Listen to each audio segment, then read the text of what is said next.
मुस्लिम नहीं, समाज खामोश नहीं है। वक्फ बिल पर भी आप खामोश रहे, आपने सुनिए, कंधा दिया, कोई खामोश आपने कहा हमने नहीं। मजबूती से सांप्रदायिक देखिए, ताकतों को देखिए, रोका, लेकिन आप तो अब खुद अपना कंधा इस्तेमाल करा रहे हैं। लेकिन वक्फ बिल ये मुसलमानों के खिलाफ बिल है और इस पर वक्फ बिल पर हम लोगों को स्टैंड लेना चाहिए था। आप मतलब हार मान गए हैं या आप सत्ता के लालच में आंखें मूंद रहे हैं? अवाम ने आपको ऐसी जगह लाके खड़ा कर दिया है कि अब आप संघर्ष के बजाय समझौते की बात करते हैं। किसान बिलबिला रहा है। हम लोगों ने राजनीति सेवा के लिए शुरू की। लोग सेवा की बजाय मेवा की तरफ चलते चले गए। पूरी कौम को बर्बाद करने का काम हमारी लीडरशिप के लोगों ने किया। उन्हीं के ऊपर जिम्मेवारी थी, उन्हीं की जिम्मेवारी है कि आज हिंदू भाईचारा बना रहे। अरे हमसे ज़्यादा तो वो सेकुलर हिंदू परेशान है, हमसे मुसलमानों से ज़्यादा सेकुलर हिंदू परेशान है। राजनीति हिंदुत्व के नाम पर ऐसे लोगों पर हाथ में चली गई है, राजनीतिक परिस्थितियों में लड़ने की ताकत हम लोगों में नहीं रही। दुनिया के सबसे बड़े लोकतंत्र में सबसे बड़ी ताकत अगर कही जाए तो राजनीति को कहा जाता है, बल्कि अगर कहा जाए हर समस्या का समाधान सत्ता में है और सत्ता तक पहुंचने के लिए राजनीति ज़रूरी है। आज हम उस शख्स के साथ आपकी मुलाकात कराते हैं जो कि वकालत करने के लिए अपने समाज की राजनीति में आए, लेकिन पेशे से वो खुद भी वकील हैं। यानी एक वकील साहब राजनीति जब करेंगे तो लोगों की उम्मीदें भी बढ़ेंगी, लेकिन उम्मीदें कितनी खरी हो रही हैं, कहाँ पर वो कामयाब हैं, कहाँ पर वो नाकाम हैं, आज उसी का एक जायज़ा लेने के लिए हम आपकी मुलाकात करवा रहे हैं। गाज़ियाबाद के राष्ट्रीय लोकदल के नेता हैं कुंवर अय्यूब अली साहब, और उनसे हम जानने की कोशिश करेंगे।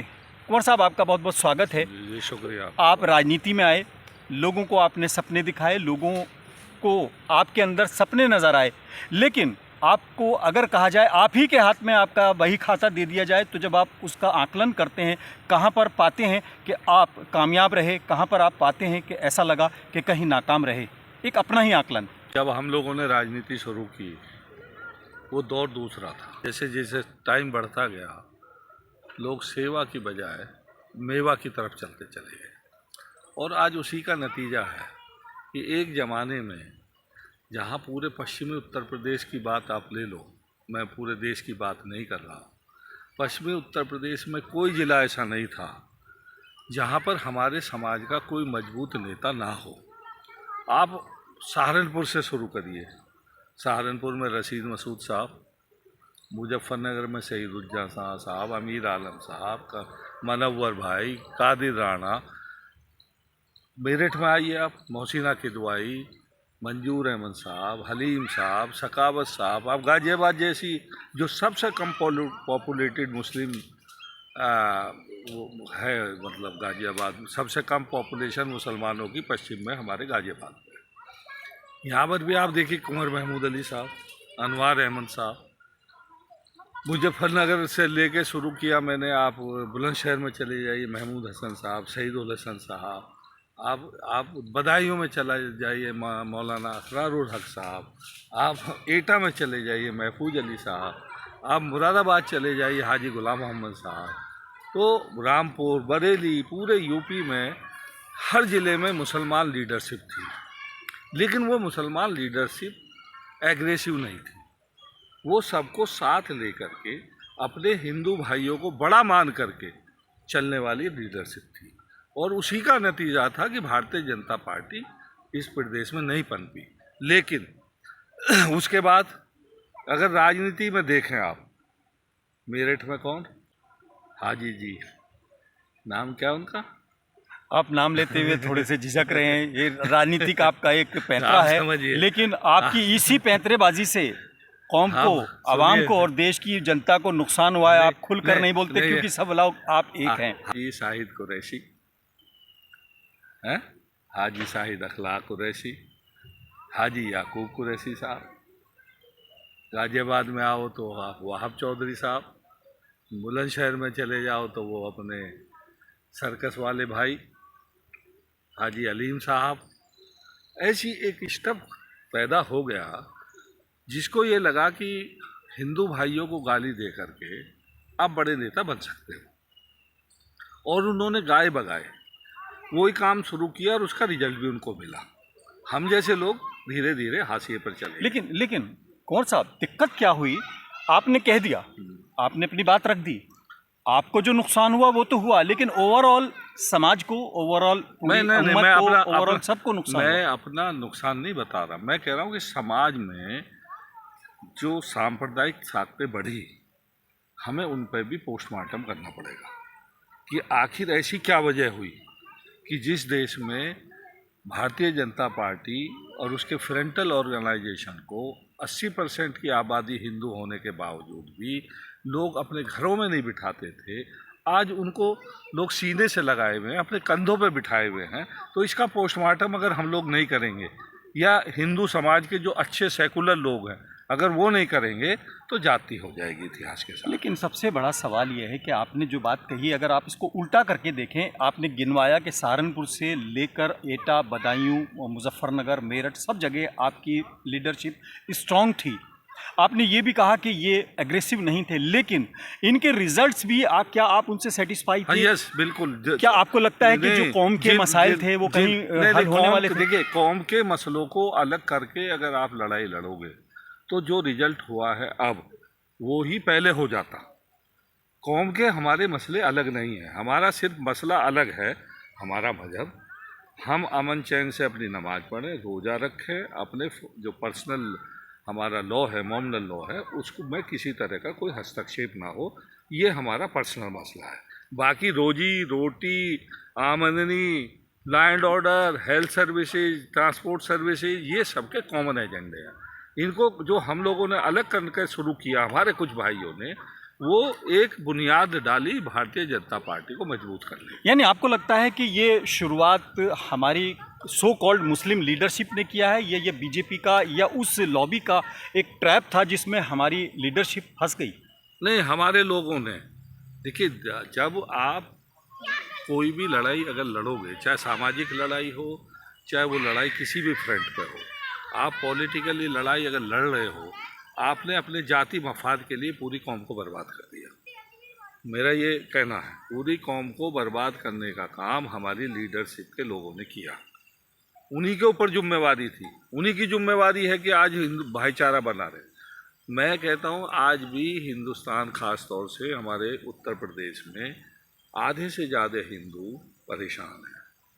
वो नहीं चाहता कि जिस तरह के हालात हैं उन हालातों पर आगे बढ़ा जाए। यानी आपको लगता है कि जो मुस्लिम लीडरशिप है उसकी नाकामी का खेमियाजा अकेले मुस्लिम नहीं बल्कि पूरे समाज को भुगतना पड़ रहा है? अरे हमसे ज़्यादा तो वो सेकुलर हिंदू परेशान है, हमसे मुसलमानों से ज़्यादा सेकुलर हिंदू परेशान है। आज उसको गालियाँ ज़्यादा मिलती हैं, आज वो आइसोलेट हो गया। देखिए, मैं कई मिसाल आपको दे रहा हूँ। पश्चिमी उत्तर प्रदेश में जब हम लोग पैदा हुए, राजनीति की समझ हमको शुरू हुई, तो एक बिरादरी है, त्यागी बिरादरी।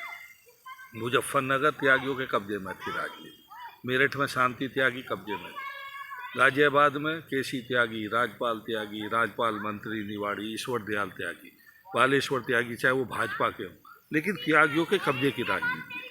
बुलंदशहर में राकेश त्यागी, ऐसे बिजनौर में बहुत बहुत कम आबादी होने के बावजूद भी राजनीति में इनकी रेलिवेंसी थी। लेकिन भारतीय जनता पार्टी के उदय के बाद प्रजाति, अकेले आप त्यागी को ना कहें, अगर आप हरियाणा में जाएंगे तो वहाँ जाट बाहुल होने के बावजूद वहाँ पे गैर जाट के नारे पर अगर भाजपा जीत जाती है तो आप ये देखिए सामाजिक परिवर्तन कहें इसको या कहीं विपक्ष की नाकामी कहें। मैं जो है, मेरा कहने का मतलब ये है, मैं आ रहा था उसी पॉइंट पे कि लोगों ने हिंदुत्व के चक्कर में अपनी राजनीति को बर्बाद कर दिया। आज जिन लोगों का जो राजनीतिक हैसियत वाले लोग थे उनकी राजनीति खत्म हो गई है। राजनीति हिंदुत्व के नाम पर ऐसे लोगों पे हाथ में चली गई है जिसको ये आज जैसे दौर होता है ना, एक दौर मुसलमानों का दौर था, एक दौर जो था अशोक सम्राट का दौर था, एक दौर 200 साल अंग्रेजों का दौर था। अब जो दौर है ना, ये डबल बी का दौर है। Double B, you know double B? Please explain. Double B का मतलब है बी से बनिया और बी से ब्राह्मण। बनिया इस देश की पूरी संपत्ति का बहुत बड़ी तादाद में बनिए पे कब्जा है। बनिया का सत्ता में पूरी तरीके से कब्जा है। ये पहली सरकार है, देश का प्रधानमंत्री बनिया, देश की लोकसभा का स्पीकर बनिया, देश का गृह मंत्री बनिया, देश का स्वास्थ्य मंत्री बनिया, देश का रेल मंत्री बनिया, देश का जो पीयूष गोयल है वाणिज्य मंत्री बन गया। लेकिन और कुंवर अयूब अली साहब, आप आरएलडी के नेता हैं, अगर ये देश की सरकार बनियों की सरकार है तो नीचे कंधा आपने भी लगा रखा है। देखिए, बात सही है आपकी। राजनीतिक परिस्थितियां जिस तरह की पैदा हो गई हैं देश में, उन राजनीतिक परिस्थितियों में लड़ने की ताकत हम लोगों में नहीं रही। उसमें हम भी जिम्मेवार हैं। हमको इसको थोड़ा ही मानते हैं कि राजनीतिक परिस्थितियों में अगर हम लोग मजबूती के साथ, सिद्धांत की तो कोई राजनीति हो नहीं रही। राजनीतिक परिस्थितियां ऐसी हो गई हैं कि आप कोई आदमी संघर्ष की स्थिति में नहीं छोड़ा है। नहीं, आप ये देखें कि आपके आदर्श हैं चौधरी चरण सिंह जी, जो कि संघर्ष के पर्याय हैं, किसानों के मसीहा हैं, लेकिन आज उन मुद्दों पर आप समझौता करके कहीं ना कहीं उस सरकार को कंधा दे रहे हैं, जिसका अभी आपने एक्सप्लेनेशन दिया। मैं उस नाम को हम नहीं लेना चाहेंगे, लेकिन आपने कहा कि ये भी वो भी है, तो ये क्या है? आप मतलब हार मान गए हैं या आप सत्ता के लालच में बिल्कुल यानी आंखें मूंद रहे हैं? अगर आप परिस्थितियों से समझौता करोगे, आप जो हालात हैं उनको ईमानदारी से आप उनका पोस्टमार्टम नहीं करोगे। ये मैंने गलत कहा कि ये देश की पहली सरकार है जिसमें बनिया डोमिनेट कर रहा है? क्या ये मैंने गलत कहा कि क्या जो देश का पैसा है वो बनियों के पास है? क्या ये मैंने गलत कहा कि जो धर्म है, हिंदू धर्म हमारे हिंदू भाइयों का, वो ब्राह्मणों के कब्जे में है? क्या जो सरकार में है, क्या ये मैंने गलत कहा कि सरकार में जो साझेदारी है वो 60 और 40 की है, डबल बी की? ये क्या मैंने ये गलत कहा? देखिए, गलत और सही करने का, हमें जज करने का अधिकार मीडिया को कम से कम नहीं है। हम एडिटोरियल कमेंट भी बहुत लिमिट से कर सकते हैं, लेकिन जो जज है हमारे देश में वो आवाम है। हमारी देश की आवाम ने आपको ऐसी जगह लाके खड़ा कर दिया है कि अब आप संघर्ष के बजाय समझौते की बात करते हैं। किसान बिलबिला रहा है कि उसके गन्ने की कीमतें नहीं मिल पा रही हैं, उसकी जो लागत है वो नहीं आ पा रही है। हालांकि वादे किए जा रहे हैं कि हम दुगनी आय करेंगे, ये तमाम चीज़ें हो गई, लेकिन आप सारथी बनकर वहाँ पर खड़े हैं। आपको क्या लगता है इसके लिए दोषी कौन है, किसान या जो सच्चाई है जी? राजनीति में हम लोगों की क्या हैसियत है वो आपको अंदाजा है। लोकदल को किसने कमज़ोर किया? किसान ने कमज़ोर किया। लोकदल आती आज अगर हालत हुई है तो कोई किसान हम लोगों को छोड़ करके भाजपा में चला गया हमारे से पहले, जो आज हमें कह रहे हैं कि साहब ये हो गया वो हो गया, तो वो तो हमसे पहले चला गया था। लेकिन मैं एक बात बताऊं आपको खालिद जी, लोकदल ने ख़ास तौर से इस प्रदेश में, यूपी में, इन सांप्रदायिक शाखों को हमेशा अगर मजबूती से टक्कर देने का काम किया तो वो लोकदल ने किया। 2013 में जब आपका होम डिस्ट्रिक्ट है मुजफ्फरनगर, वहाँ इतनी बड़ी खाई, और मैं समझता हूँ कि यूपी में सबसे बड़ा योगदान बीजेपी को लाने का 2014 का, वो मुजफ्फरनगर दंगा था। और उस दंगे को की खाई को पाटने का काम अगर किसी ने किया तो वो लोकदल ने किया।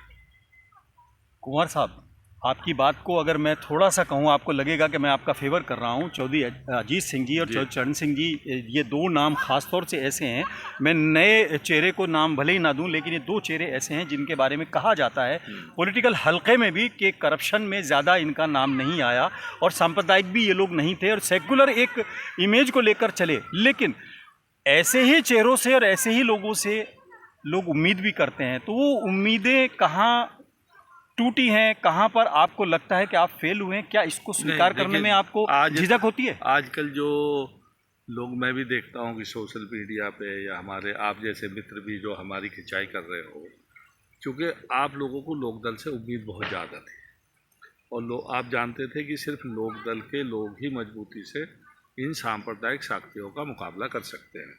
इसलिए कुछ तकलीफ भी हुई है, और जहाँ तक मेरा अपना मानना यह है कि इस पर कोई पुनर्विचार करने की ज़रूरत है, अगर यही परिस्थितियाँ रहती है। लेकिन सबसे बड़ी बात यह है कि एक बहुत अच्छी गाड़ी पार्किंग में खड़ी कर दी जाए तो तकलीफ तो होती है जी। आप एक अच्छी पॉलिटिकल पार्टी हो सकते थे कम से कम पश्चिमी उत्तर प्रदेश के परिदृश्य में जी। और लोग उम्मीद जताते रहे। आज आप उन मुद्दों पर खामोश हैं जिन पर आपको बोलना था। सड़कों पर आपकी कम्युनिटी में, कम्युनिटी इसलिए बोल रहा हूँ जिस समाज से आप ताल्लुक़ रखते हैं, मैं आरएलडी के लिहाज से बात करता हूँ, और आरएलडी ने आपको एक चेहरे के तौर पर भी, मुस्लिम लीडर के तौर पर आपको सम्मान भी दिया, लेकिन आज आरएलडी उन मुद्दों पर खामोश है जिन पर मुस्लिम समाज ख़ास तौर से बिलबिलाता हुआ नज़र आ रहा है। हालांकि मैं पिछली किसी सरकार को भी क्लीन चिट नहीं दे रहा हूं, अगर मेरठ, मलियाना, हाशिमपुरा की बात करें तो कांग्रेस के खाते में वो जुल्म जाते हैं, लेकिन आज की वर्तमान स्थिति में आपकी खामोशी से, खास तौर से मुस्लिम समाज, वक्फ बिल पर भी आप खामोश रहे, आपने कंधा दिया, आपने कहा हमने मजबूती से सांप्रदायिक ताकतों को रोका, लेकिन आप तो अब खुद अपना कंधा इस्तेमाल करा रहे हैं। लेकिन देखिए, ऐसा है कि परिवार में जो हेड होता है, जो मुखिया होता है, उसके कुछ निर्णय से हो सकता है कि हम लोग ऐसे मत हैं। वक्फ बिल का जहाँ तक ताल्लुक है, मेरी निजी राय है कि इस वक्फ बिल ये मुसलमानों के खिलाफ बिल है, और इस पर वक्फ बिल पर हम लोगों को स्टैंड लेना चाहिए था। लेकिन अगर पार्टी ने उसका समर्थन किया है तो इसका मतलब ये नहीं है कि हम पार्टी की लीडरशिप से किनारा कर लें। अगर आप किनारा करके बैठ जाओगे, आज इश्यूज और बहुत है। आज देखिए, ईमानदारी से देखिए, पश्चिमी उत्तर प्रदेश में जिस तरह की सरकार चल रही है, लोकदल के किसी भी जात आदमी पर कोई जाति नहीं है, या लोकदल के जो समर्थित इलाके हैं वहाँ कोई हिंदू मुसलमान वाली बात नहीं है। लोग अमन चैन से रह रहे हैं। हमारे जितने भी एमपी हैं, एमएलए हैं, पॉलिटिकल पार्टी के हमारे लोग हैं, वो ईमानदारी से मुस्लिम के साथ कंधे से कंधा मिला करके खड़े हैं। कुंवर साहब, आपने बड़ी अजीब बात कही कि लोकदल के लोग सुरक्षित हैं, वो अमन चैन से हैं, लेकिन जुमे में आप ड्रोन लगाकर ये निगरानी करते हैं कि कोई अपनी छत पर तो नमाज नहीं पढ़ रहा, और आप एक त्यौहार पर आप हथियार लेकर, तलवारें लेकर और बंदूकें लेकर आप पूरी तरह से शक्ति का प्रदर्शन कर रहे हैं। हम लॉ एंड ऑर्डर पे नहीं जा रहे। देखिए, हम आपकी उस बात को कह रहे हैं, हमने कभी उसका समर्थन नहीं किया। आप देखिए, जयंत चौधरी ने, चाहे जब आपका कांवड़ यात्रा चल रही थी, जयंत चौधरी ने जब भी कहा कि साहब ये जो दुकानों पर नाम है ये गलत है, आप समझ लीजिए। जयंत चौधरी ने अभी जब मेरठ के एसएसपी ने एक आदेश निकाला कि साहब मस्जिदों के ऊपर या अपने मकान के ऊपर नमाज नहीं पढ़ेंगे, तो तब भी उसको प्रोटेस्ट किया। लेकिन जो समझदार और सभ्य लोग होते हैं, उनके विरोध करने का भी सभ्यता का एक तरीका होता है। जो इलिटरेट लोग होते हैं, जो प्रोवोक करते हैं, मुसलमान एक्चुअली क्या है, मुसलमान जो है जज्बाती बातों को पसंद करने लगा। मुसलमान जो कायदे करीने की बात है उसको, उस पर बहस करने को तैयार ही नहीं है। मुसलमानों को अगर जो अपने जो पढ़े लिखे लोग हैं उन पर भरोसा नहीं रहा, मुसलमान उनकी बात को सुनने को तैयार नहीं है। देखिए, मुस्लिम समाज को दोष देना बहुत आसान है, नहीं, हम दोष और बड़ी आसानी से दोष दिया जा सकता है। हम भी मानते हैं कि कई बार हमें भी समाज से शिकायत होती है, लेकिन अपने समाज से शिकायत करके हम अपनी जिम्मेदारियों से अगर भागने लगेंगे तो शायद बड़ी नाइंसाफी होगी समाज के साथ। जहाँ तक व्यक्तिगत बात है, व्यक्तिगत अगर मैं, आप भी जानते हो, मैं भी जानता हूँ, और मैं दावे के साथ कह सकता हूँ कि मैंने अपनी कौम के लिए जो एमपी एमएलए ने लड़ाई नहीं लड़ी, वो कुंवर अय्यूब अली ने इस गाजियाबाद में लड़ी है। अब मुझसे बहस कर सकता है कोई भी आकर के। अब मैं तर्क के साथ कह सकता हूँ, मैं पढ़ा लिखा वकील आदमी हूँ और मैं तर्क के साथ बात करता हूँ, और जिसमें तर्क करने की क्षमता नहीं होती ना, वही आदमी गाली गुफ्तार पे आता है। आपसे कड़वी कड़वी बातें करिए, अब एक मीठी बात करते हैं। आपको जो है इनाम के तौर पर, जिसे कहते हैं ना, पहले राजा महाराजा खुश होते थे तो अपने गले से हार उतार के ऐसे इनाम में बख्श देते थे। आपको मंत्रालय मिला है, और मंत्रालय राष्ट्रीय स्तर पर मिला है। मंत्रालय बड़ा इम्पॉर्टेंट है। देश में बेरोज़गारी की समस्या बहुत बड़ी है, और आपको स्किल डेवलपमेंट मिला है। सबको आप जो चाहे दें, लेकिन आप जिस तबके से, जिस समाज से आप ताल्लुक़ रखते हैं, उसके लिए आप अपने नेता से कितनी वकालत कर पा रहे हैं, कितनी उम्मीद रखी जाए? ये बताइए, स्किल डेवलपमेंट जो है वो, उसमें सबसे ज़्यादा ज़रूरत और सबसे ज़्यादा काम कौन लोग करता है? हमारे सैफी समाज के लोग, हमारे सलमानी समाज के लोग, हमारे कुरैशी समाज के लोग। ये अगर मुसलमान तो जिंदा ही स्किल पे है भाई। आप एक नई प्रॉब्लम क्रिएट कर देंगे, फिर आप पे भी तुष्टीकरण का आरोप लग जाएगा, और जो थोड़ा बहुत काम हो रहा है वो भी रुक जाएगा। लेकिन मुसलमान तो जिंदा ही स्किल पे है इस देश में। मुसलमान कुछ सरकारी रहमो करम पर जिंदा नहीं है, मुसलमान अपने हाथ की दस्तकारी पर ही जिंदा है। जो चाहे अब्दुल को कोई पिंचर लगाने वाला बोल रहा था, अब्दुल को जो फल बेचने वाला बोल रहा था, आज उसी की बदौलत जो है वो जिंदा है। कुंवर अय्यूब अली साहब, माना कि आप एक तेज़ तर्रार वकील भी हैं और पॉलिटिशियन भी हैं, ये एक जिसे कहते हैं ना करेला और नीम चढ़ा या सोने पे सुहागा। सवाल ये है कि अब्दुल अगर पंक्चर लगाने वाला था, वो पंक्चर लगाने वाला ही रह गया, उसकी 3 पीढ़ियां पंक्चर लगाने वाले रह गई। उसको आपने किसी टायर की एजेंसी तक पहुंचाने का काम किया कि नहीं किया? उसको आपने उस लाइन से निकाल कर वहां पर मेन स्ट्रीम में लाने का काम किया नहीं किया? मेरा सवाल ये है। अंग्रेजी में कहावत है, God helps those who helps themselves. जो लोग अपनी मदद करते हैं, खुदा भी उन्हीं की मदद करता है। यानी आपको लगता है कि समाज को, खासतौर से मुस्लिम समाज को, अपने बदलाव के लिए अब सोचना चाहिए? नहीं, आपकी तरफ उम्मीद की नजर से ना देखें। नहीं, सबको देखना चाहिए, सबको करना चाहिए। और जिसका समाज कमजोर होता है, वो नेता कितना ही बड़ा हो जाओ, आप समझ लीजिए, नेता समाज से होता है, समाज नेता से नहीं होता है। यानी आपको लगता है कि आप जो कमज़ोर हुए हैं वो समाज की वजह से, अपनी जिसे कहना चाहिए पॉलिटिकल गलतियों की वजह से नहीं हुए? नहीं, पॉलिटिकल गलती होना ना होना एक अलग चीज़ है। चुनाव में हार होना, जीत होना एक अलग चीज़ है। इस देश में बड़े बड़े लोग चुनाव हार गए। डॉक्टर राम मनोहर लोहिया कभी चुनाव नहीं जीते। डॉक्टर मनमोहन सिंह जैसा आदमी कभी चुनाव नहीं जीता। ऐसे बहुत लोग हैं जिन्होंने कभी, प्रणब मुखर्जी कभी चुनाव नहीं जीते। तो चुनाव जीतना या चुनाव हारना, लेकिन मेरा मानना यह है कि नेता को हमेशा सच बात कहनी चाहिए, हमेशा नेता को ईमानदारी की बात कहनी चाहिए, अपने समाज के लोगों को सही रास्ता दिखाना चाहिए, अपने समाज के लोगों का नुकसान नहीं होना चाहिए। अपनी जाति मफाद के लिए पूरी कौम को बर्बाद करने का अधिकार हमें नहीं है कि मैं MLA बन जाऊँ या MP MLA बनने का समय नहीं है। ये कौम को बचाने, कौम को सही रास्ता दिखाने का समय है। मेरा आखिरी सवाल है, हालांकि उसमें अगर आप चाहें तो कुछ ऐड ऑन कर सकते हैं। आपने अभी कहा कि हालात ऐसे हैं कि आपको समझौता करना पड़ा, यानी आपकी गाड़ी पार्किंग में खड़ी हो गई है। गाड़ी बहुत कीमती हो सकती है वो, लेकिन पार्किंग में खड़ी है, कब बाहर निकालेंगे? देखिए, राजनीति में कोई परमानेंट दोस्त, परमानेंट दुश्मन नहीं होता है। राजनीति का इतिहास अगर आप देख लो, जो आज सबसे बड़े भारतीय जनता पार्टी के पैरोकार हैं, वो ज़्यादातर कांग्रेस से निकले हुए लोग हैं, जो सेकुलर पार्टी है कहती है। और सेकुलर पार्टी का एक आज की डेट में उनके पास ट्रेडमार्क है। लेकिन कोई भी उठा करके देख लो, आसाम का चीफ मिनिस्टर कांग्रेस का, माधवराव सिंधिया का लड़का कांग्रेस से निकला हुआ। आप जितने बड़े बड़े नेता हैं, आप भी रहे कभी, वो देखिए, मैं आपकी भी शुरुआत कांग्रेस से मैं थी। कह रहा हूँ कि परमानेंट चीज़ें नहीं होती है राजनीति परिस्थितियों का हालात जैसे होते हैं। बहरहाल अभी जो वक्त बिल पर आपने खामोशी से सपोर्ट किया है, लोग कह रहे हैं कि अब आपने वहाँ बार्गेनिंग ये की है कि किसी मुस्लिम को कोई बड़ा उत्तर प्रदेश में ऐसा पद दिया जाए, नहीं, और ऐसा कुछ, तो क्या ये आगे समझौता चलता रहेगा? कहीं आप थोड़ी बहुत आँख वाँख भी दिखाएंगे? मेरा कहना यह है कि वक्फ बिल मुसलमानों के खिलाफ है। मैं निजी तौर पर इस बिल के खिलाफ, मेरा व्यक्तिगत सवाल। लेकिन अगर आपस में कोई किसी चीज़ पर कोई खिलाफत होती है तो उसका मतलब पार्टी से बगावत नहीं होती है। पार्टी के फोरम पर अपनी बात करेंगे, पार्टी के, और उसको जो परिस्थितियां हैं, एक ना एक दिन हालात बदलेंगे, राजनीति बदलेगी, और फिर देश में जिस तरह का वातावरण है, आप मुझे देखिए, अगर ईमानदारी से काम करेंगे तो लंबी बहस हो जाएगी, आपका टाइम भी बहुत वेस्ट हो जाएगा। आप ये देखिए कि जिस तरह के, जब जयंत चौधरी और अखिलेश यादव जी दोनों साथ गठबंधन में थे, तो गठबंधन धर्म निभा था। सिवाल में आप अपना कैंडिडेट थोपोगे, आप मथुरा में अपना कैंडिडेट छोड़ोगे, आप कहोगे कि मुजफ्फरनगर में हमारा कैंडिडेट लड़ेगा, तो फिर पार्टी कैसे चलेगी? सर देखिए,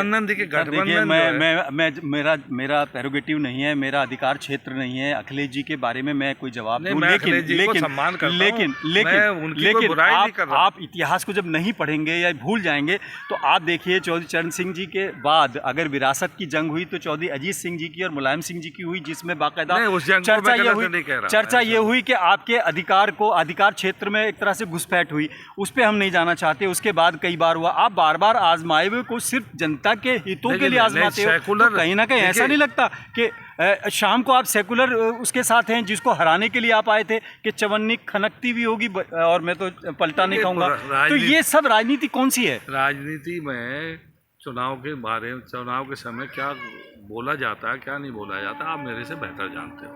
चुनाव के समय बहुत से डायलॉग ऐसे होते हैं जिनको बोलना पड़ता है, या उस जज्बात में या गर्मी में निकल जाते हैं, लेकिन उसका बहरहाल एक पर्टिकुलर पार्टी में कहा जाता है कि अंधभक्त ज़्यादा हैं और मैं आपको भी अगर कहूं कि आप अंधभक्ति में नहीं, मैं- अपने नेता के, सुनिए, लेकिन मैं चाहूँगा कि आप कोई मैसेज खास तौर से अपनी कम्युनिटी को ऐसा दें जो पॉजिटिवली आपको लगे कि उम्मीद की किरण बनी रहे, लोगों के अंदर जो मायूसी बढ़ती जा रही है वो कहीं कंट्रोल हो। देखिए, मैं पहला आदमी था जब भारतीय जनता पार्टी से गठबंधन किया और राजनाथ सिंह यहाँ से चुनाव लड़े, तो मैं लोकदल का जिला अध्यक्ष होने के नाते मैंने विरोध किया। आप समझिए, मेरा करैक्टर देखिए आप, जहाँ तक सवाल है। जब मैं चुनाव लड़ा लोकसभा का, तो भारतीय जनता पार्टी का 4 बार का एमपी था रमेश चंद्र तोमर, चुनाव हार के गया। जब मैं चुनाव लड़ा मोदी नगर से, तो भारतीय जनता पार्टी का 4 बार का एमएलए था नरेंद्र सिसोदिया, चुनाव हार के गया। जब मैं चुनाव लड़ा यहाँ से, तो भारतीय जनता पार्टी को हम लोगों ने कभी पनपने नहीं दिया। लेकिन भारतीय जनता पार्टी को अगर कमज़ोर करना चाहते हो, भारतीय जनता पार्टी से अगर ईमानदारी से लड़ना चाहते हो, तो आपको हिंदुओं को बड़ा भाई मान करके ही लड़ना पड़ेगा।